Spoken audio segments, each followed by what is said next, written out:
ella era que creo que no se iba a poder conectar las clases siguientes, pero creo que ella Claro, exactamente. Eso fue lo que el mail que recibí. Sí. Tendría que fijarme en el mensaje otra vez entonces. Bueno, gracias, supongo. Bueno, y no sé si hay alguna otra duda. También me gustaría saber cómo les fue en el examen, cómo vienen con la materia hasta ahora. Me gustaría escucharlos un poco en ese sentido. Yo y creo que ninguno no nos esperábamos que la nota para aprobar técnicamente sea un 7. Me acuerdo, pensamos que era un 4 la nota, nos agarró por sorpresa. En realidad, ese fue el gran debate. Claro, bueno, miren, en realidad la nota no es numérica. Se pone un número solamente por una cuestión de hacer un corte con lo que es aprobado y desaprobado. El tema con el examen es que era fácil, entonces, y además tenían bastante tiempo para poder hacerlo y tenían la bibliografía disponible, con lo cual un 4 para 20 preguntas es como demasiado poco, ¿no? ¿No les parece?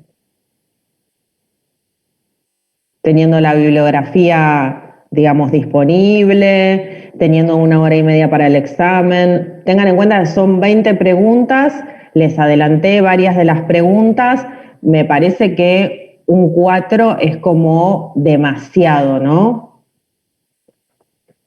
No sé, me parece a mí.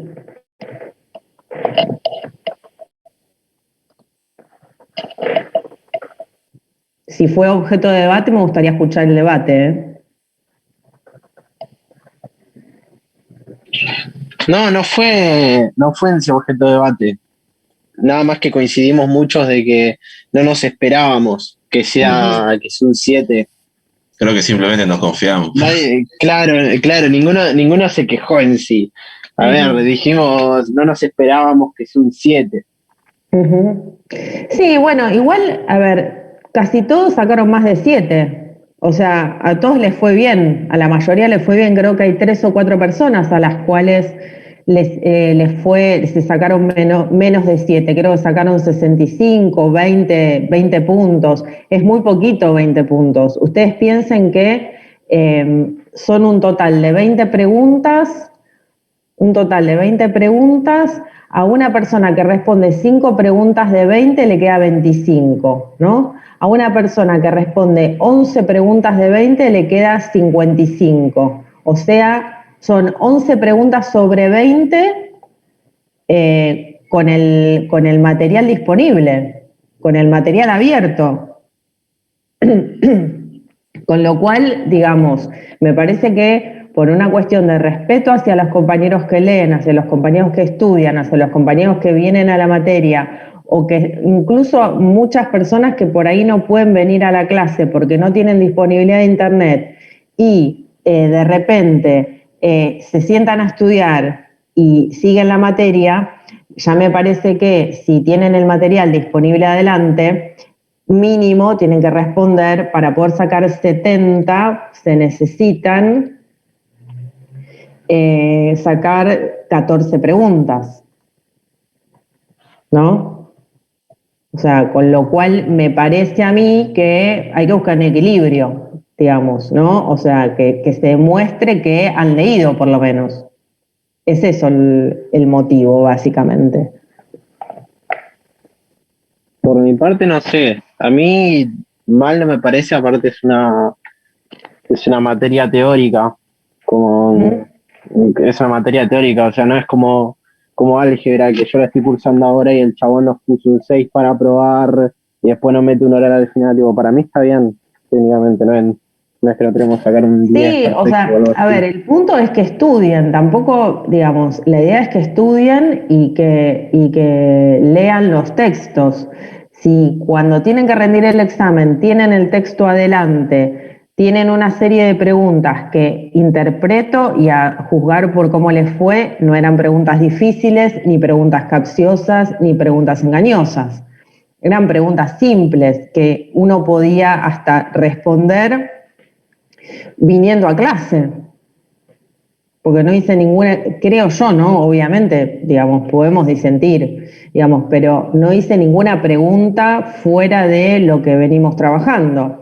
Entonces, Profe, igual fuera como de ese pequeño debate, el examen era fácil y si realmente estuviste en todas las clases, prestaste atención, hiciste las guías de preguntas, no claro, había mucho más que estudiar. O sea, claro. era bastante sencillo. Acá el objetivo no es limitar ni digamos, el objetivo Complicar. no es complicarles ni hacer que desaprueben ni ponerles trabas, pero sí que estudien, digo. Entonces, si ustedes sabían que siguiendo la materia o que leyendo los textos y o leyendo los PowerPoint, respondiendo las guías de preguntas, teniendo el material adelante en el momento en el cual están haciendo el examen, me parece que como mínimo una exigencia tiene que haber. Digamos que no es que el examen es gratuito, digamos, no, hay que leer, hay que estudiar, hay que saber lo que uno está respondiendo al momento del examen. Simplemente eso, ¿sí? Profe, recién un chico en el grupo pregunta si el final, si es con nota, entonces se aprueba con 4, porque usted había dicho que como Sí, el no tiene final nota sí en se aprueba específico. exactamente, pero el final es diferente, porque el final sí se aprueba con 4. Lo que pasa es que el tema es así, en el primer y segundo examen no se pone nota. Yo puse una nota numérica solamente para poder establecer un criterio de marcación de cuándo el examen está aprobado y cuándo no, porque si no es un capricho mío quién aprueba y quién no aprueba. Entonces yo puse un criterio que es, dado que tienen el material adelante, dado que tienen que rendir el examen, que es multiple choice, que no tienen que desarrollar, y dado que no hay preguntas por fuera de lo que vimos en clase, para poder aprobar la materia, para poder aprobar, digamos, el primer examen, la nota numérica tiene que ser 7. Y eso implica aprobado, ni siquiera es que les va a quedar un 7, es un aprobado. 7 o más es aprobado. Ahora, cuando rindan el final, en el final sí van a tener una nota numérica y se aprueba con 4. Lo que pasa es que el final va a estar constituido por todo lo que hayamos visto en el primer parcial, todo lo que hayamos visto en el segundo parcial y ahí ya el nivel y la carga bibliográfica cambia, ¿sí? Es mucho más lo que tienen para leer y es mucho más lo que tienen para trabajar. Entonces, en el caso del examen final, sí eso está regulado por la facultad y ese valor es el valor mínimo para poder aprobar la materia, en este caso sí es 4, ¿sí? Pero en este caso Uy, la Dios, nota es, gracias. sí, pero en este caso la nota es cualitativa. ¿Es aprobado o desaprobado? ¿Sí? Simplemente yo puse un criterio, como hace Popper, un criterio de marcación de, bueno, cuándo el examen está aprobado y cuándo no. ¿Sí? Pero atento a que el examen era libro abierto, no tomé nada extraño, etcétera, para poder aprobar el criterio que yo establecí es que tienen que sacarse un 7 como mínimo. Entonces la facultad exige sí o sí en los finales que son 4. La facultad establece que se aprueba con 4 el examen final. Entonces, ahí, como eso lo define la facultad, ya queda definido, no lo defino yo. ¿Sí? Joya, genial, gracias. No, de nada. Bueno, ¿qué más? Con respecto al examen, ¿qué otra cuestión? Una pregunta más. ¿El final Sí, también va a ser con así en modalidad múltiple choice o para eso? el final seguramente sea muy...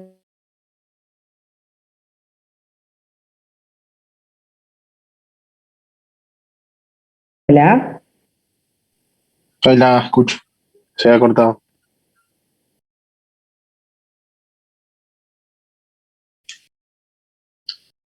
¿Se le cortó, me parece? ¿O? Sí, se me cortó. Otra A vez. ver, porque tengo como muy mala señal de internet. Ahí está. Ahí volvió. Sí, sí. Bueno, No le escuchamos nada. Escuchamos. Cortado. Sí. está bien. Bueno, Entonces, ¿en qué estábamos? Alguien había hecho una pregunta sobre el examen final, si era múltiple choice. Sí, probablemente sea múltiple choice el examen final, pero van a ser más de 20 preguntas. ¿Sí? Como vino, van a ser 40 preguntas. Para el segundo parcial, ¿tiene alguna idea de cuántos temas van a entrar? Porque tenemos mucho menos tiempo, mucho menos tiempo. Tenemos Claro, menos tiempo en sí de primer parcial. Sí, es cierto eso. Tenemos menos tiempo que el primer parcial. Ustedes van a rendir el examen sobre los temas que lleguemos a ver en clase, no van a hacer más temas. En todo caso, si se agrega algún tema para que ustedes preparen por su cuenta, va a ser para el examen final y se los voy a avisar. Pero en el segundo examen vamos a trabajar fundamentalmente con los textos que vayamos viendo en clase y eso va a ser lo que se va a tomar. Es idéntico a como hicimos en el primer parcial. ¿Cómo si vamos a tener que preparar un tema para el final nos va a avisar? Eso se los voy a avisar en su momento. Ahora no, porque no lo sé. No voy a dar precisiones porque no lo sé. Pero en el momento, cuando estemos acercándonos al examen, al segundo examen, les voy a avisar si eso es así. ¿Pero se refiere a preparar algo para dar como una exposición en grupo o algo así? ¿O... No. Todavía no lo sé. Cuando lo sepa, se los voy a transmitir. Ok. Depende cómo avancemos en el desarrollo del cuatrimestre y con los temas. Si veo que falta algún tema a desarrollar que me parece importante, se los voy a avisar y les voy a mandar seguramente una guía de preguntas y en base a esa guía de preguntas tendrán un tema más adicional, aunque no lo veamos en clase. Pero eso lo voy a ver en función de cómo llegamos a ver los distintos temas a lo largo de la cursada. Ok, gracias. Bueno, el resto, ¿qué le pareció el examen? Para mí, profe, fue tal cual lo que vos dijiste que ibas a tomar. Sí, ¿les pareció que había alguna pregunta rara o alguna duda que les surgió en las respuestas? Obvio, dudas van a surgir, pero yo creo que no, fue bastante claro. Más que nada que si seguías tus clases, yo prácticamente me guié por lo que vos dijiste en clase, más que nada. Sí, de hecho tomé prácticamente todo lo que vimos en clase. No tomé nada diferente. Sí, en algunos casos, y eso se los cuento también para cuando den el segundo examen, sí, en algunos casos recurro al texto, ¿no? O sea, tal vez hay algo que puntualmente no lo planteé en clase, pero que está en el texto. Entonces también es importante que lean los textos, ¿no? O sea, yo doy la clase, tomo lo que doy en clase, pero por ahí tomo algo que hay en algún texto. ¿Sí? Bueno, ¿qué más?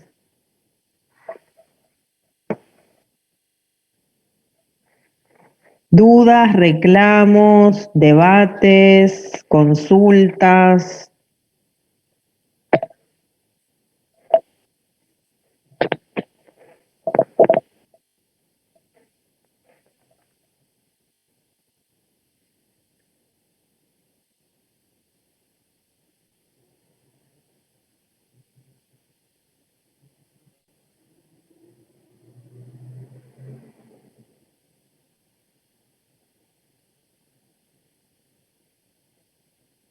¿El resto?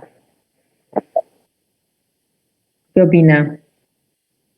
Me gustaría escucharlos un poco antes de seguir avanzando porque me parece importante que podamos interactuar, poder escucharlos, poder, en todo caso, si se plantean cuestiones en relación con el examen o con el contenido de las clases o lo que fuese, me gustaría que es un buen momento para parar unos minutos y discutir esas cuestiones, qué es lo que hay que ajustar, si se entiendan las clases, si no se entienden, si habría que, no sé, profundizar algún tema, lo que fuese.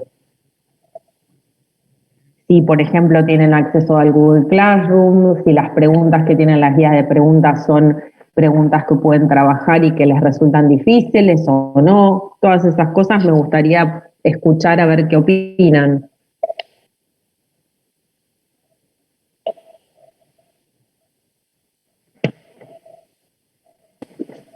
No, pero en particular como que las clases vienen bien, los trabajos, a ver, son trabajos de facultad, o sea, si razonás, si lees los textos, no es algo que no se pueda resolver ni tampoco es algo de otro mundo.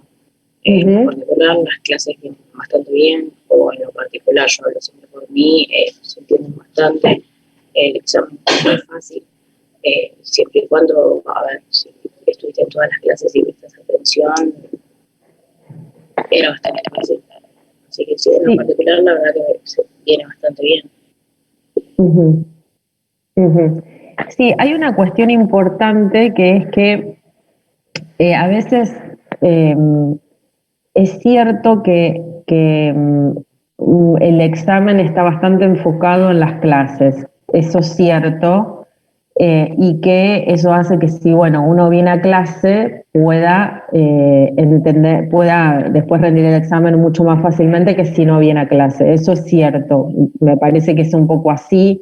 También pasaba cuando estábamos en clases presenciales, que los estudiantes me decían que cuando venían a clase y seguían la materia, después podían rendir muy bien el examen sin ningún problema, pero que preparar los temas por su cuenta les costaba, ¿no? Como que es más difícil. Supongamos que no vinieran a clase y tuvieran que preparar los temas solos, les resultaría más difícil. Eso es cierto, pero también es un buen ejercicio que ustedes puedan leer por su cuenta, ¿no? Es más difícil, pero es un ejercicio importante ese para poder empezar a ejercitar en la facultad, ¿no? O sea, poder leer más allá de lo que da el docente en clase o la docente en clase, porque ustedes piensen que yo, por ejemplo, tengo el texto de Marradi Piovani, que son 40 páginas, los capítulos 1 y 2. Bueno, yo tal vez esto lo expongo en una clase, pero lo que ustedes pueden aprender leyendo el texto es mucho más rico que lo que yo doy en clase, porque lo que yo doy en clase es una selección o una muestra de todo ese texto. Entonces, a veces, por ahí uno dice, bueno, las clases estaban clarísimas y el examen lo pude rendir, pero eso tampoco significa necesariamente que uno aprende bien el tema, ¿no? Porque muchas veces de la lectura de los textos surgen problemas, surgen preguntas, surgen cuestiones, surgen dudas que dificultan o traban un poco más la lectura o la comprensión de los textos y de los temas que estamos trabajando, ¿no? Entonces, es cierto que me parece que es muy útil, son muy útiles las clases, en general tengo esa recepción, pero también me parece que el ejercicio de leer los textos es importante para ustedes, para el aprendizaje de ustedes, independientemente de la nota, digo, ¿no? Independientemente de aprobar o no la materia. Me refiero a que ustedes puedan leer los textos, abordarlos en toda su complejidad, ¿no? Yo de alguna manera a veces simplifico en algunos aspectos los temas para que ustedes se sientan como más seguros cuando van a abordar el texto, ¿no? Pero realmente la lectura del texto es de una dificultad mayor a escuchar una clase, ¿no? Siempre. Entonces, bueno, por eso me parece importante que puedan también leer los textos, ¿sí? Más allá de aprobar o no la materia, a eso me refiero, como un aprendizaje, como algo que les va a ayudar a ustedes a su desarrollo, a su carrera profesional, ¿sí? Bueno, ¿qué más?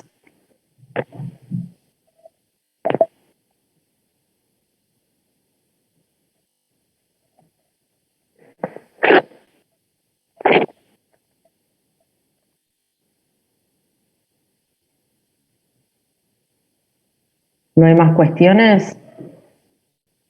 ¿Preguntas? ¿Críticas? Críticas. No hubo críticas. Escucho críticas también.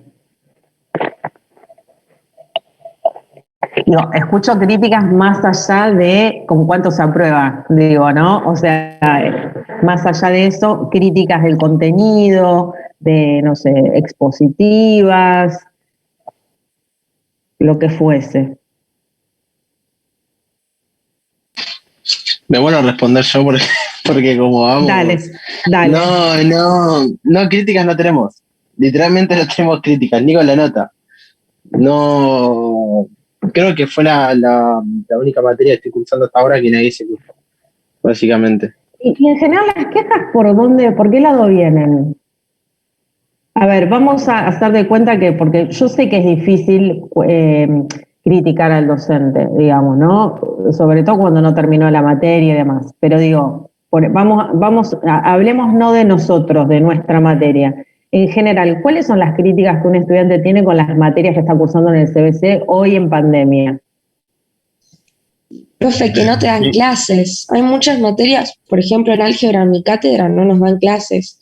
O sea, si no nos dan tienen clases, nos dan una clase por semana y es un quilombo porque es mucha gente, porque juntan a todas las cátedras y es muy difícil. Por eso no hay quejas acá, porque te tomás mucho tiempo, explicás súper bien. Creo yo que más que nada por eso, o sea, siento que hace mucho la diferencia. Sí, a ver, ahí hago un planteamiento en defensa de los docentes que dan matemática, ¿no? Primero que claramente álgebra o matemática, análisis matemático y demás, tiene un nivel de exigencia que creo que es mayor. Creo que debe ser álgebra en análisis matemático o matemática deben ser de las materias más difíciles del CBC, me parece. Y además hay muchos alumnos, porque ahí confluyen estudiantes de varias carreras, más allá de, bueno, no sé si hay solo de economía. ¿Hay solo de economía o hay de otras carreras? ¿De las de económicas hay o hay de, por ejemplo, no sé, estudiantes de matemática, de la carrera de matemática? Calculo que debe haber solo economía, ¿no? Análisis matemático, Sí. sé que la facultad se confundió con algunos pibes que dan medicina y en vez de dar matemática, les pusieron análisis matemático, porque el CBC es un desastre igual. Claro. Bueno, el tema es que las materias de análisis matemático, álgebra, son más difíciles. Hay seguramente que muchos más estudiantes, supongo, por lo que me decía la compañera recién, como que hay mucho, en una clase una vez por semana. Claro, y tal vez una clase una vez por semana, para lo que después toman el examen, no alcanza. Digo, no. A mí me pasaba como estudiante, que de repente iba a la clase y lo que me tenía que poner a estudiar para rendir el examen no era ni la mitad de lo que se daba en la clase. Entonces ahí el esfuerzo es más grande, ¿no? Por parte de ustedes. Bueno, como decía mi compañía, justamente el tema de álgebra.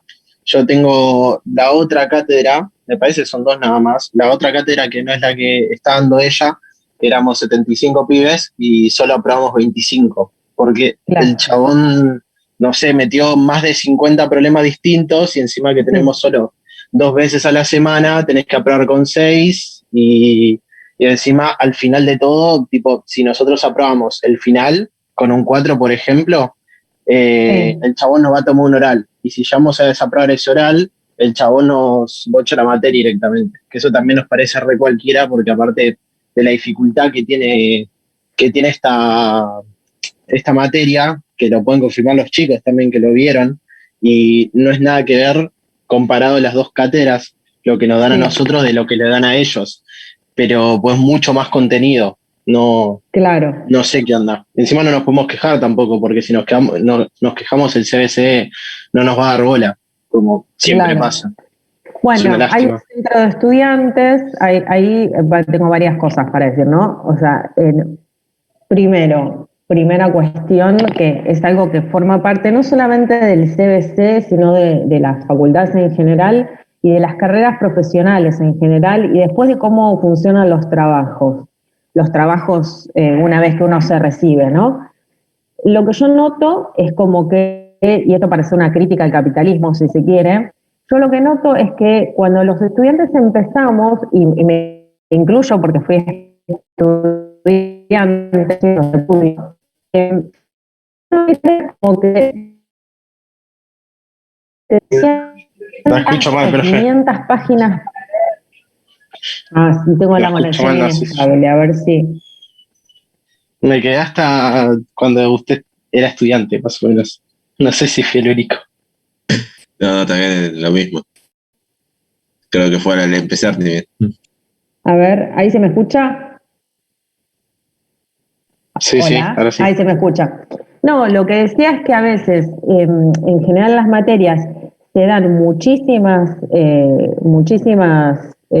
bibliografía, excesiva bibliografía para leer, que uno nunca llega a leer, y eso en un punto, ese nivel de material bibliográfico que se da, te impide pensar, porque es tanto lo que te dan, que no llegas a reflexionar sobre todo lo que te dan. No sé si les habrá pasado en alguna materia, pero yo he tenido materias que me daban para estudiar, no sé, 500 páginas en 20 días. O sea, y uno no es que se dedica solamente a estudiar, ¿no? Hay muchos estudiantes que seguramente trabajan, otros que no, pero que tampoco igual te da el tiempo para tanto. Entonces, me parece que a veces con este tipo de prácticas donde se da mucho, la cosa de lo mucho, ¿no? De la carga de información, de la carga de bibliografía, etcétera, termina cumpliendo lo contrario de su fin. ¿Y cuál era el fin de la universidad? Que la gente pueda reflexionar, pensar, hacer ciencia, digamos, ¿no? Ese era el fin. Y parece que termina siendo lo contrario, porque te anula la posibilidad de pensar. Parece que tenés que estudiar, leer y acordarte lo que dice el autor, pero no te detuviste nunca a reflexionar sobre lo que está diciendo, ¿no? Es que, no sé, yo por ejemplo las materias teóricas, eh, en clase yo aprendía todo directamente. Creo que los textos no tuve que leer casi ninguno porque te resumían en clase 20 páginas, 30 páginas que seguramente divagaban como muchas que vi y dije no voy a leer esto, en clase total me queda. Y las terminé aprobando igual porque en la clase te lo resumían en 10 20 minutos básicamente. A veces sí leía los textos para repasar, pero qué sé yo. El tema es que no es como una materia, no sé, teórica y que no es solo teórica como es álgebra, pues álgebra tiene teoría y no podés, no sé, como análisis matemático, descargarte una aplicación y hacer unas preguntas por sacar una fotita de la aplicación y ya está. Pero qué sé yo, sí, obviamente no nos quedan. Hay muchos chicos que también aprobaron de pedo las materias que Claro, las prácticas. claro, Y claro. teoría también, seguramente. Sí, sí, claro, claro. O sea, es que hay un componente, cuando empieza a haber mucha carga bibliográfica, uno dice, bueno, no llego a estudiar todo esto, entonces estudio lo que me dan en clase. Pero lo que vos te pueden dar en clase está orientado de alguna manera. Yo cuando tengo que preparar el examen, cuando tengo que preparar la clase, ordeno la clase en función de lo que considero más importante. Ahora, es lo que yo considero más importante. Tal vez alguien más se interesa por otro aspecto de la cuestión, ¿no? Entonces, a veces, cuando uno dice, me quedo con lo que dio el profe en clase, bueno, por ahí es limitado lo que dio el profe en clase. Entonces, uno se queda con eso, limitado. ¿Se entiende lo que digo? Entonces, también es un problema esto de quedarse con lo que el docente da en clase. Digo, siempre es limitado esto, ¿no? Y bueno, sí, siempre es así, hay un límite a todo. Pero siempre me pregunto cuál es la mejor manera de aprender, porque parece que no es tan fácil, ¿no? Aprender y conocer, no pareciera ser algo tan fácil. Y creo que la universidad, por lo menos en mi experiencia, a mí me daba muchísima bibliografía para leer, muchísima, que era imposible de procesar, imposible de procesar. Entonces uno diría, bueno, pero si tengo tanta bibliografía y no la leo y me quedo con lo que me dan en clase, ¿para qué me dan toda esa bibliografía si no la voy a llegar a leer? ¿No? Bueno, ahí queda menos de un minuto, pasamos a la próxima sesión, ¿les parece? Seguimos un poquito más hablando sobre esto y luego empezamos la clase. ¿Les parece?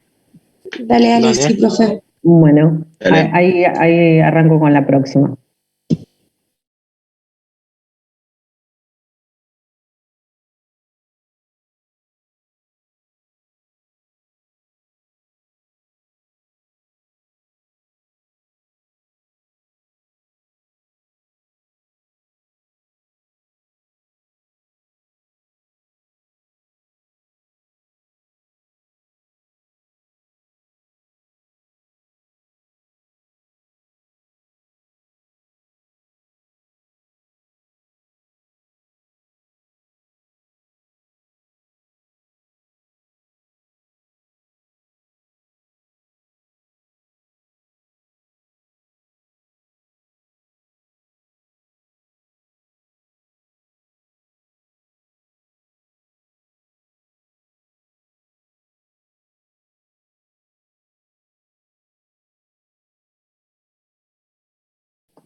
Bueno, entonces esa es la reflexión que yo hago, ¿no? O sea, me parece que a veces la excesiva carga bibliográfica no habilita la posibilidad de pensar, me parece. Digo, no sé si se van dando cuenta que en nuestra materia no tuvimos tanta carga bibliográfica. ¿Qué vimos? El texto de Pardo, 20 páginas, y el texto de Piovani Marradi y Argenti también, 20 páginas. Sí, ahora hablando de esto me di cuenta de eso y le iba a decir que, Sí, no tenemos muchas que la páginas. verdad que muy bien. Esa es una crítica buena también. No, a ver, es como, digamos, no sé, es un problema esto, ¿no? Porque bueno, a mí me dejaría más tranquila. Miren, les di para leer todo esto y me quedo tranquila como docente que ustedes leyeron 100 páginas para el primer examen o 200 páginas, ¿no? Pero la realidad es que la pregunta es, ¿aprendieron algo? O sea, digo, porque después cuando termina la materia y yo me quedo tranquila con que les di 300 páginas para leer, de todas esas 300 páginas que tenían que leer, ¿les quedó algo? A mí me pasa, profe, que quizás cuando leo yo, me cuesta mucho entender los textos. Depende, ¿no? Pero Sí, no están muy fáciles de entender. no Es son como que fáciles, sí. no son fáciles de entender, entonces a mí me pasa que quizás cuando los leo para hacer la IA, me pasó con el de Hegel, que no lo pude entender, me costaba mucho entender, entonces dije, bueno, lo leo, más o menos trato de entender por dónde va, y después Sí. vengo a la clase y trato de entender con lo que vos decís el texto. Exacto. Porque si lo leo yo sola no puedo.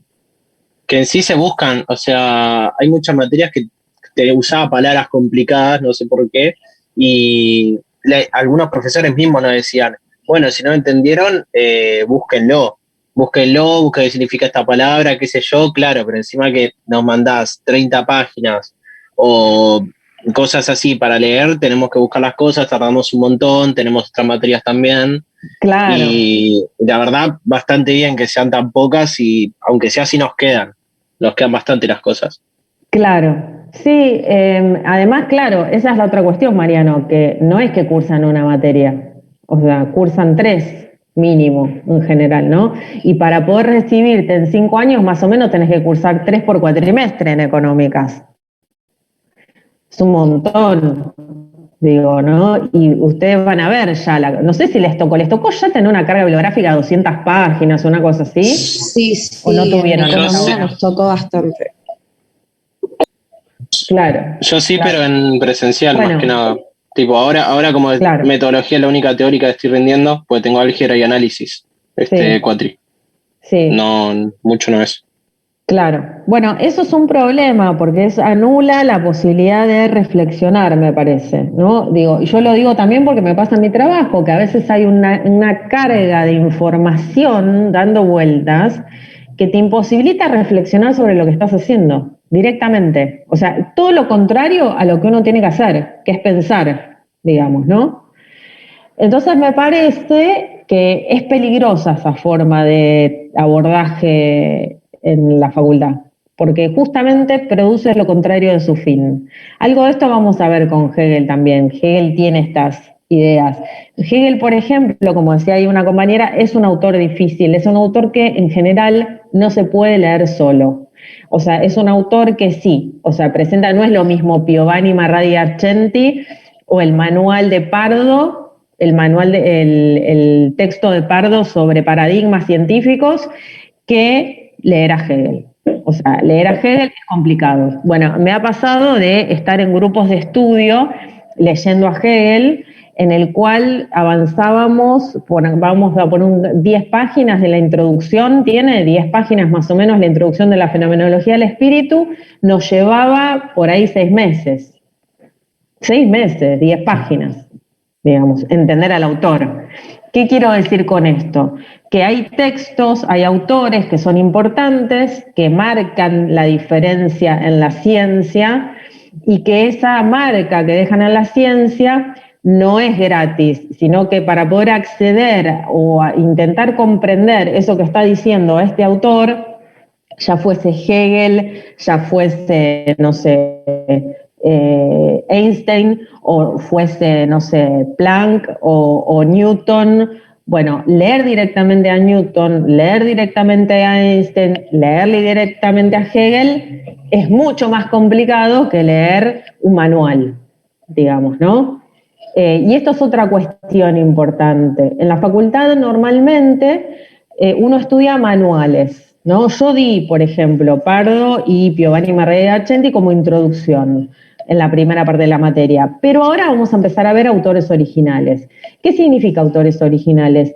Fíjense que, por ejemplo, Piovani Marradi Argenti, ¿qué hace? Un repaso de lo que dice Popper, un repaso de lo que dice Kuhn, un repaso de lo que dice Lakatos, un repaso de lo que dice Newton, un repaso de lo que dice la escuela crítica, un repaso de lo que dice Max Weber. Ahora, nosotros no leímos ni a Max Weber, ni a Kuhn, ni a Lakatos, ni a Popper, ¿no? No los leímos directamente. Entonces, ahí también hay una cuestión importante a la que ustedes tienen que prestar atención si les interesa pensar, y es, ojo con los manuales, porque una cosa es lo que dice un autor sobre lo que dijo un autor y otra cosa es leer al autor directamente, ¿no? O sea, son dos cosas diferentes. Una cosa es lo que puedo decir yo sobre Hegel o lo que puede plantear un determinado autor sobre Hegel y otra cosa es leer a Hegel directamente.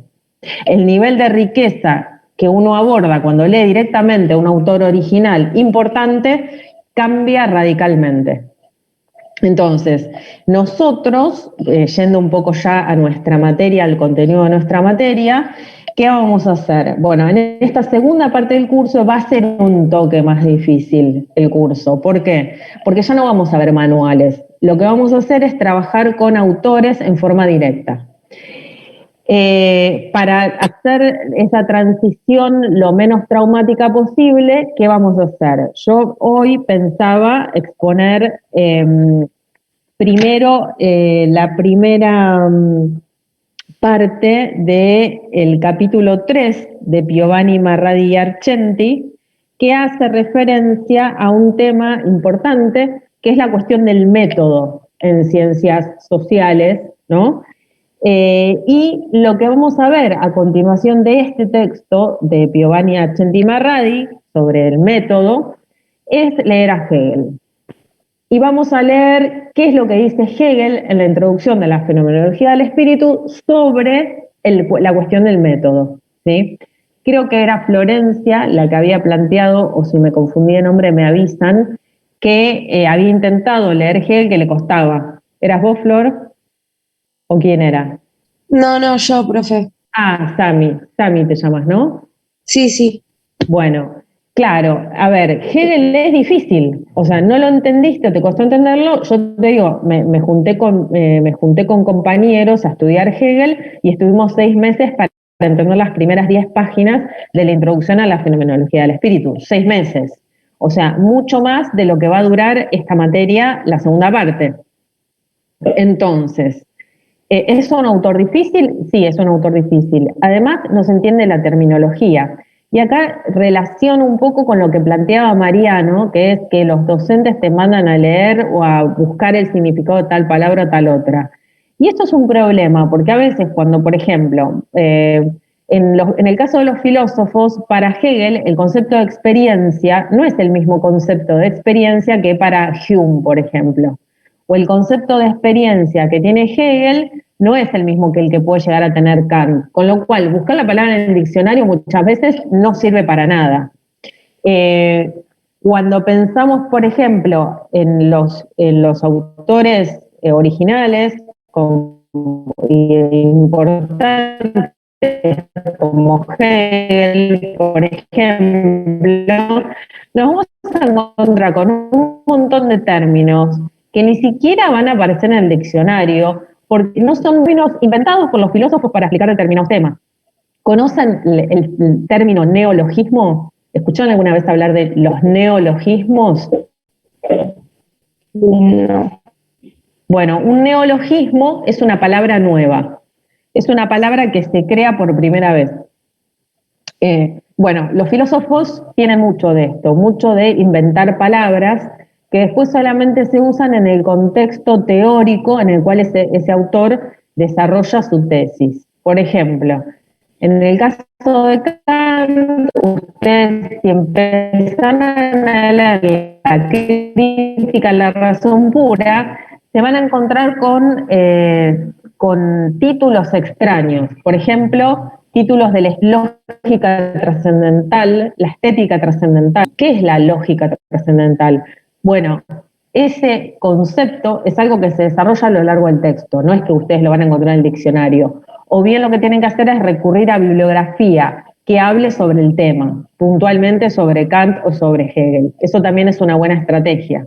Yo, por ejemplo, cuando estudiaba Hegel y no entendía la terminología que estaba utilizando, muchas veces recurría a autores que eran especialistas en Hegel para poder bajar un poco el nivel de complejidad de los textos. Lo que pasa es que después uno tiene que volver a esa complejidad, porque no sé si escucharon alguna vez un chiste que se le atribuye a Einstein, que dice así, resulta que una persona le pide a Einstein que le explique la teoría de la relatividad, ¿no? Entonces Einstein le explica la teoría de la relatividad. Y bueno, cuando la termina de explicar, el estudiante le dice, ay, discúlpame Einstein, pero no te entendí, ¿no lo podés explicar un poco más fácil? Bueno, sí, está bien, voy a tratar. Entonces se lo vuelve a explicar, ¿no? Entonces le dice, ay, discúlpame Einstein, le dice el estudiante, pero sigo sin entenderlo. ¿Puedes explicar un poco más fácil todavía? Bueno, entonces Einstein busca la manera de explicarlo más fácil. Bueno, y por tercera vez le dice, bueno, me faltó entender un poco, ¿lo puedes explicar un poco más fácil todavía? Entonces Einstein hace el esfuerzo y se lo explica mucho, mucho más fácil. Le dice el estudiante, ahora ya entendí lo que quisiste decir. Y Einstein le dice, bueno, ¿entendiste? Qué bueno que entendiste. Sí, entendí todo perfecto. Bueno, me alegro que hayas entendido todo perfecto, pero eso no es la teoría de la relatividad, ¿no? O sea, a medida que uno se aleja y lo trata de hacer más simple, más liviano, etcétera, el tema menos lo comprende porque el tema en sí es complejo.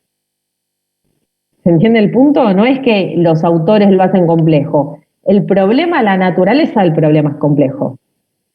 Entonces, bueno, nosotros lo que vamos a hacer en esta segunda parte del curso es, por un lado, hoy vamos a empezar a trabajar con el texto de Piovani Barradi Argenti, el método en las ciencias sociales, que es el capítulo 3, que les voy a dejar para leer, creo que lo tienen ya, después me fijo si no lo subo. Y luego vamos a abordar Hegel, porque Hegel lo que hace en la introducción a la fenomenología del espíritu es abordar el problema del método, precisamente, ¿sí? Por eso vamos a, antes de trabajar con Hegel en particular, vamos a hacer una breve introducción a la cuestión del método. Entonces, la primera pregunta que uno podría hacer sobre el método es, ¿qué es el método? ¿Qué es un método en ciencia? ¿Qué les parece que es un método?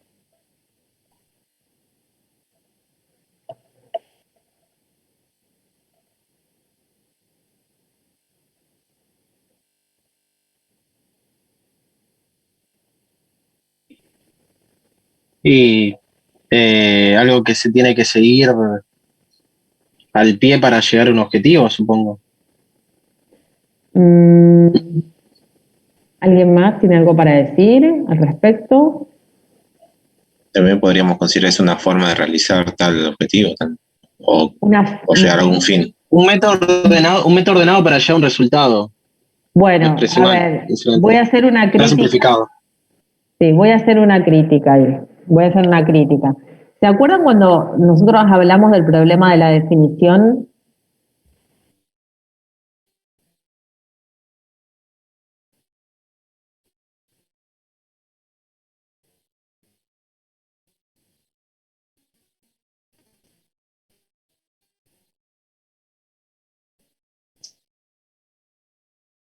Sí. ¿Qué dijimos del problema de la definición? ¿Cómo hay una mente? Y es definir la palabra método con la propia palabra. Es decir, un método es un método ¿qué? Y cuando digo un método es un método ¿qué? ¿Estoy diciendo algo? ¿Estoy definiendo? No. Claro, por eso corregí al final con procedimiento. Bien, ahí está, perfecto. Entonces uno diría, bueno, un método es un procedimiento. ¿Qué es un procedimiento? Una manera de, alguien dijo por ahí forma, Luis creo que fue, que es una forma de, ¿no? Una forma de abordar algo, ¿no? Quiere decir que el método es esto, está bien lo que están diciendo, o sea, es una forma de proceder. Es una forma de proceder, es un procedimiento, ¿sí? Yo acá tengo un PowerPoint que les traje, pero lo vamos a ver la clase que viene en el PowerPoint.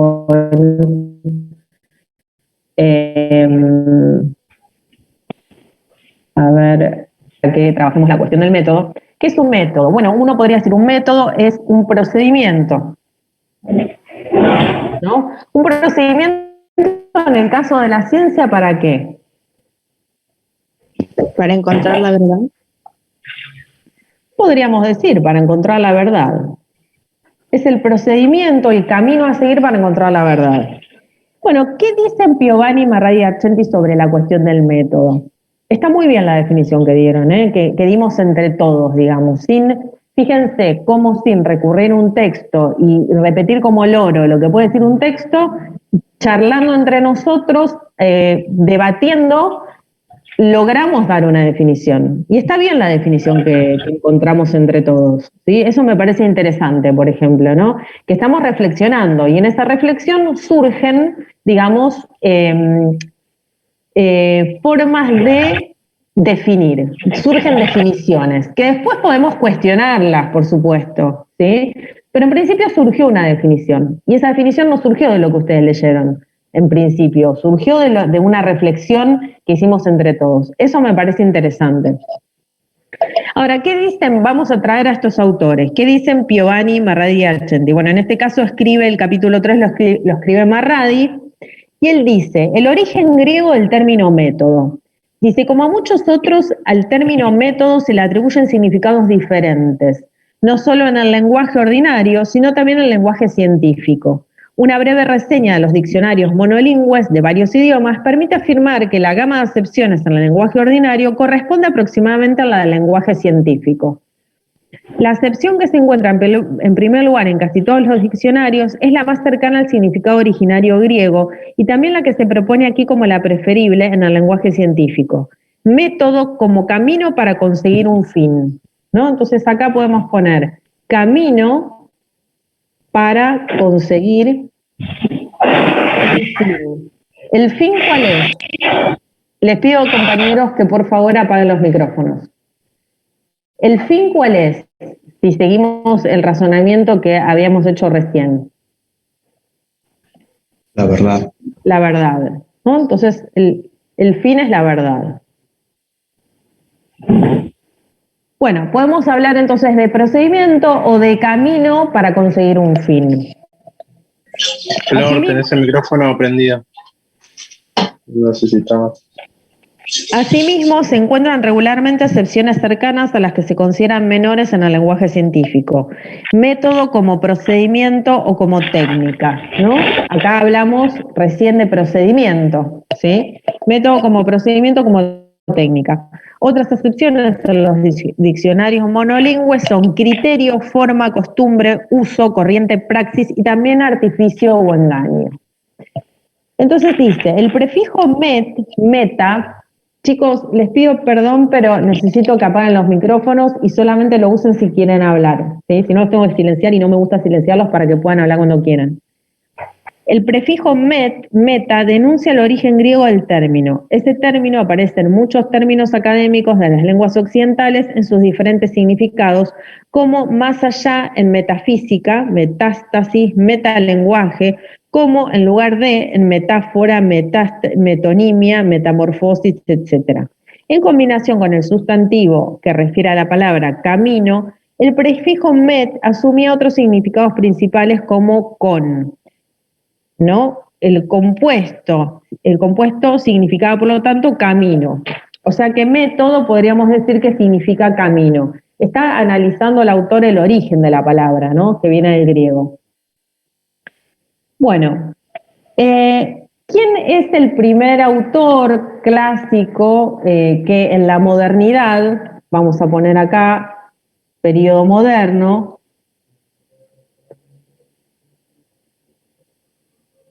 ¿quién es que por primera vez hace un estudio sobre el método? ¿Alguien sabe? Hegel. No, hay uno anterior. Hegel sí, pero hay uno antes. Kant. Antes. Descartes. Descartes, exactamente. Primer filósofo moderno, se lo suele considerar como el primer filósofo moderno, a Descartes. Escribe el discurso del método.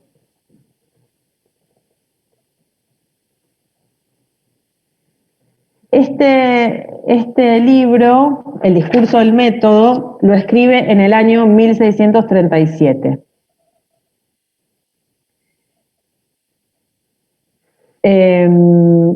Bien. ¿Y qué va a decir?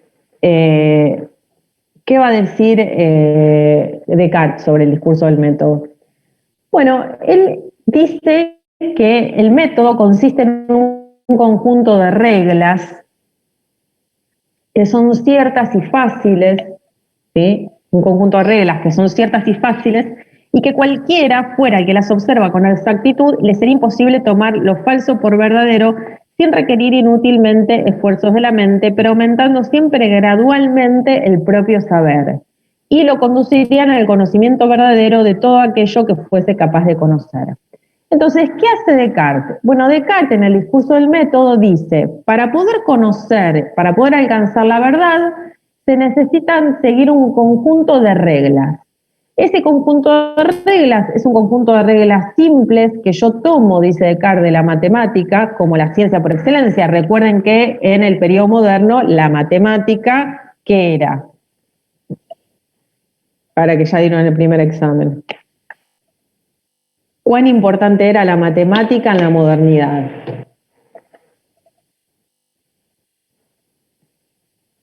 ¿Qué era lo que decía Galileo Galilei? Porque la naturaleza está escrita en caracteres matemáticos. Exactamente. Los filósofos modernos, con Galileo Galilei a la cabeza, sostienen que la naturaleza está escrita en caracteres matemáticos.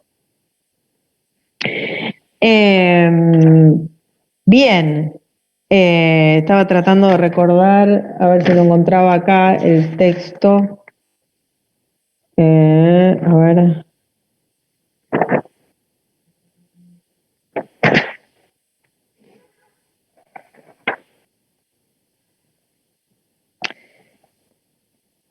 Sí, exactamente. Bueno, Galileo va a plantear que la naturaleza está escrita en caracteres matemáticos. Bueno, y el primer filósofo moderno, que es Descartes, siglo XVII, escribe el discurso del método, entre otros textos, y en el discurso del método él va a decir, voy a proponer un conjunto de reglas para poder conocer, para poder asegurar, digo, a través de esas reglas, dice Descartes, nos vamos a asegurar de que podemos alcanzar la verdad. Como si fuese una especie de receta la cuestión, ¿no? Como si yo les dijese, bueno, ¿ustedes quieren alcanzar la verdad? Bueno, para alcanzar la verdad tienen que seguir una receta, ¿no? O sea, ¿ustedes quieren hacer una torta? Bueno, para hacer una torta tienen que seguir una receta. ¿Por qué? Porque la torta no se hace de cualquier manera. Se necesitan determinados ingredientes y se necesita combinar esos ingredientes de determinada manera y cada ingrediente tiene que presentarse en cierta cantidad, tampoco es cualquier cantidad. Entonces, acá es lo mismo, ¿no? El razonamiento es el mismo. Para poder conocer la verdad, para poder hacer la torta, se necesita una receta, se necesita un procedimiento que diga cómo hacer para obtener la torta. Bueno, en el discurso del método de 1637, Descartes da esta receta y dice, bueno, para poder conocer se necesitan un conjunto de reglas. Estas reglas, ¿de dónde provienen? De la matemática. ¿Por qué? Porque la matemática es la disciplina por excelencia que nos permite poder conocer y comprender la estructura de lo real. Por lo tanto, si entendemos la matemática y las reglas que usa la matemática y tomamos de ahí el procedimiento para poder conocer adecuadamente, entonces vamos a poder conocer las cosas tal cual son. Pero fíjense el contenido moderno del planteamiento, ¿no? Donde la matemática juega un rol fundamental.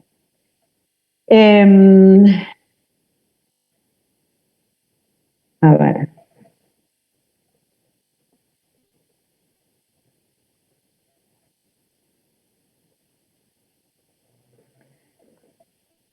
¿Cuáles son esas reglas?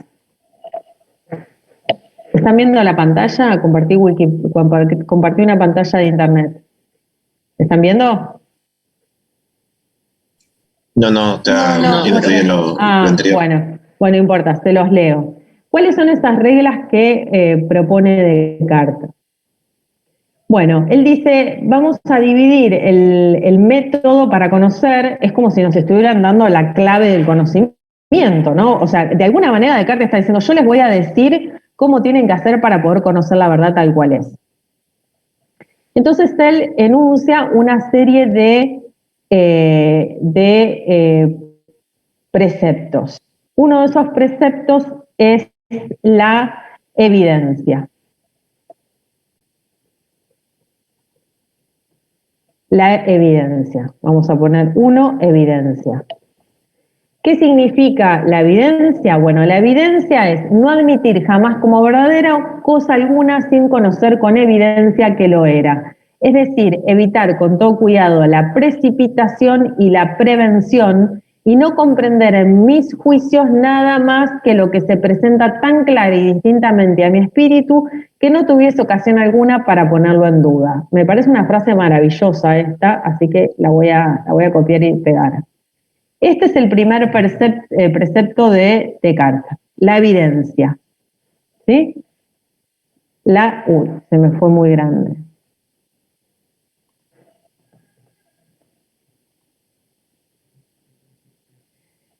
La evidencia. Bueno, no sé por qué tengo estos problemas de edición. A ver, la evidencia.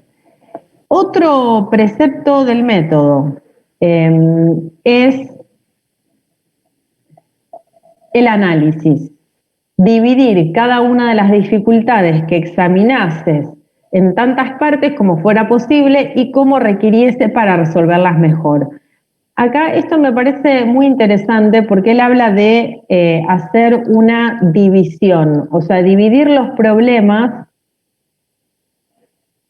Yo después esto se los voy a mandar un poquito mejor editado, a ver ahí. Dividir cada una de las dificultades que examinase en tantas partes como fuera posible y como requiriese para resolverlas mejor. Vamos a poner otra forma. Ahí está. ¿No? Ese es otro precepto del método. Uno, la evidencia, otro, el análisis. Que fíjense que es en parte lo que hace la matemática, ¿no? La matemática descompone en elementos bien simples los problemas o los objetos que se presentan de manera compuesta. Otra de las reglas que propone Descartes es la síntesis, ¿no? Dice, el tercero es conducir por orden mis pensamientos, comenzando por objetos más simples y más fáciles de conocer, para acceder poco a poco, como por grados, hasta el conocimiento de los más compuestos, suponiendo incluso un orden entre los que se preceden naturalmente unos a otros, ¿no? Entonces, bueno, esto también lo vamos a poner como un precepto del método.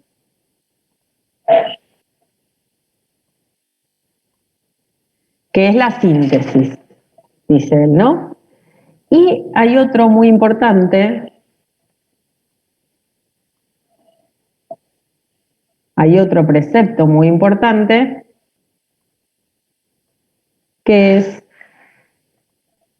la comprobación.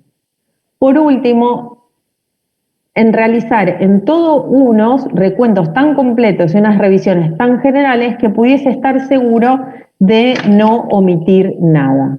Entonces, el cuarto precepto es la comprobación. ¿Sí? Bueno, parecería ser que entonces, de acuerdo con Descartes, si nosotros seguimos estos pasos, buscamos la evidencia, hacemos un análisis, una síntesis y una comprobación, nos encontramos con la receta que nos permite alcanzar la verdad. ¿Sí? Y estos cuatro preceptos son tomados de la matemática. Sí, alguien quería decir algo. Sí, perdón por interrumpir, pero ¿podrías repetir el concepto de síntesis?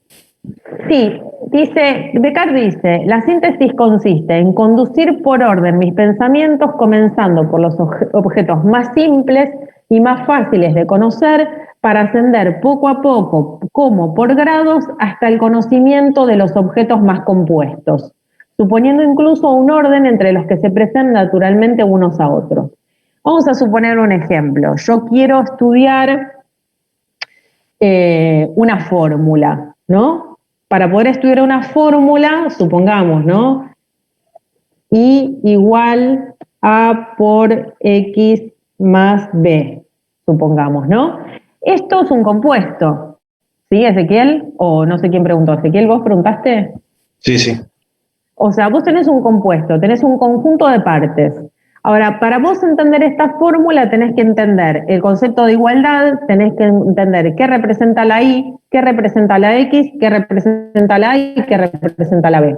Recién una vez que entiendas qué representa la Y, qué representa la A, qué representa la X y qué representa la B, y qué representa ese signito que está ahí con dos rayitas, recién ahí vas a poder entender la unidad de la fórmula. No vas a poder entender la fórmula completa si no entendés sus partes.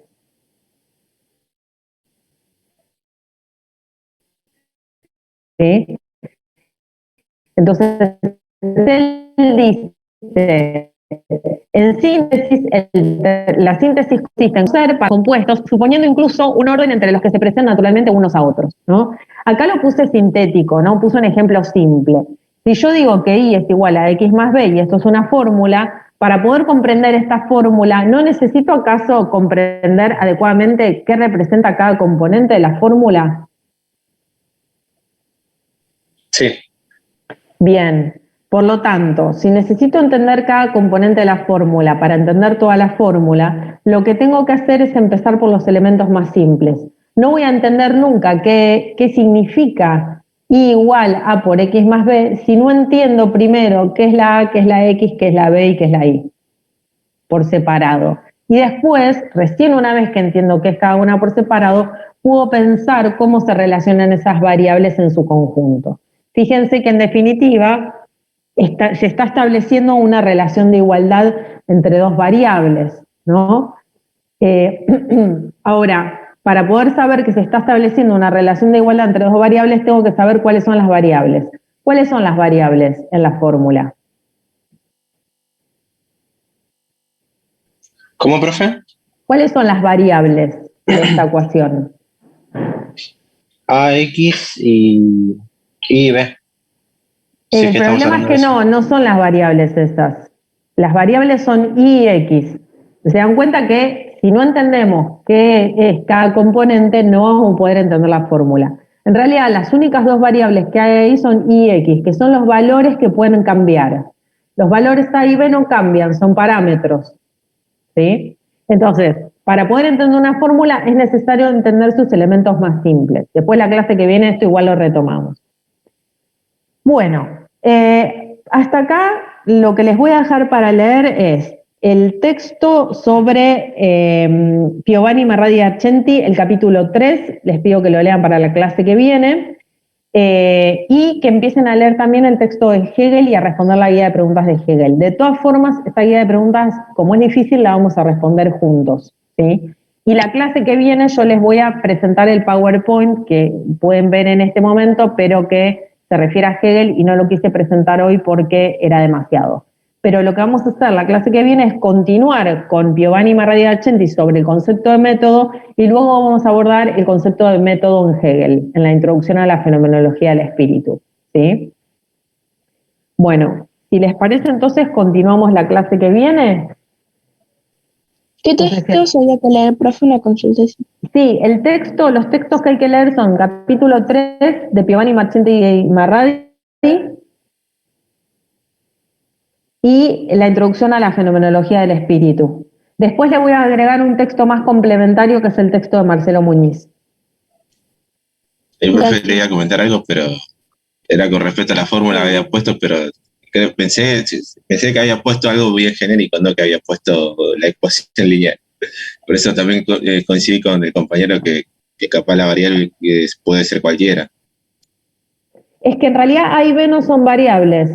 No, lo sé, pero lo había enfocado como si fuese una ecuación lineal. Era por eso que... Es que es una ecuación lineal. No, es una ecuación que no había mencionado eso. O sea, yo lo consideré como si hubiese puesto cualquiera. Me traumó álgebra.